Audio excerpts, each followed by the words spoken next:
Hello friends, welcome back to our channel. ഇന്ന് നമുക്കൊരു മുട്ട ബജിയുടെ റെസിപ്പി ആയാലോ. അതിനായിട്ട് ഞാനിവിടെ മുട്ടയൊക്കെ പുഴുങ്ങി വെച്ചിട്ടുണ്ട് കേട്ടോ. ഇനി നമുക്ക് മാവ് തയ്യാറാക്കാം. അതിനായിട്ട് ഞാനിവിടെ 1.5 കപ്പ് കടലമാവ് എടുത്തിട്ടുണ്ട്. അതിലേക്ക് 1 ടീസ്പൂൺ മുളക് പൊടി, 1/2 ടീസ്പൂൺ മഞ്ഞൾപ്പൊടി, ആവശ്യത്തിനുള്ള ഉപ്പും ചേർത്ത് കൊടുക്കുന്നുണ്ട്.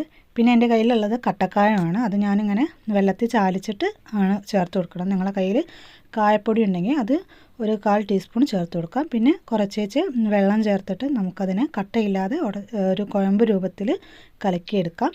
ശേഷം ഞാൻ പുഴുങ്ങി വെച്ചിരിക്കുന്ന മുട്ടേനെ നടുകെ മുറിച്ചിട്ട് അതിനുള്ളിൽ മഞ്ഞക്കരുവൊക്കെ ഇങ്ങനെ എടുക്കുന്നുണ്ട്.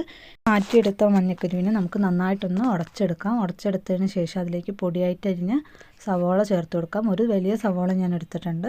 പിന്നെ ഒരു 2 തണ്ട് കറിവേപ്പിലയും 2 പച്ചമുളകും ചെറിയതായിട്ട് അരിഞ്ഞിട്ടുള്ളതും കൂടി ചേർത്ത് കൊടുത്തിട്ട് നന്നായിട്ട് തന്നെ അതിനെ ഇളക്കി യോജിപ്പിച്ച് എടുക്കാം.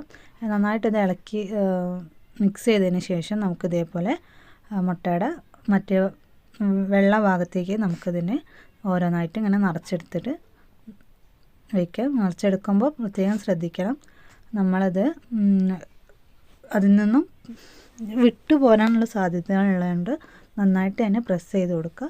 പിന്നെ നമ്മൾ എണ്ണ ചൂടാക്കാൻ വെച്ച് കഴിഞ്ഞിട്ട് അതിലേക്ക് നമ്മൾ ഇതേപോലെ ഓരോ കോഴിമുട്ടേനും നമ്മൾ നേരത്തെ തയ്യാറാക്കി വെച്ച മാവിൽ മുക്കിയിട്ട് നമുക്ക് ഇങ്ങനെ പൊരിച്ചെടുക്കാം.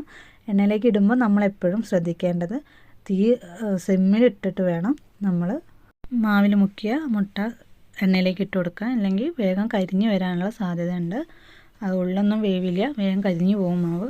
അങ്ങനെ സിമ്മിലാക്കിയിട്ട് തന്നെ നമ്മൾ ഇത് മൊത്തം മാവ് വേവുന്നത് വരെ മറിച്ചും ഇട്ട് കൊടുക്കുക. എന്നിട്ട് നമുക്ക് 2 വശം ഒരേപോലെ വെന്തെന്ന് ഉറപ്പായി കഴിഞ്ഞാൽ നമുക്ക് എണ്ണയിൽ നിന്നിട്ട് കോരിയെടുക്കാം. ഏകദേശം ഒരു ചെറിയ ബ്രൗൺ കളറായി തന്നെ മാവ് വെന്തെന്ന് നമുക്ക് മനസ്സിലാവും. എന്നിട്ട് നമുക്കതിനെ എണ്ണയിൽ നിന്ന് കോരി സെർവിങ് പ്ലേറ്റിലോട്ട് മാറ്റിയെടുക്കാം.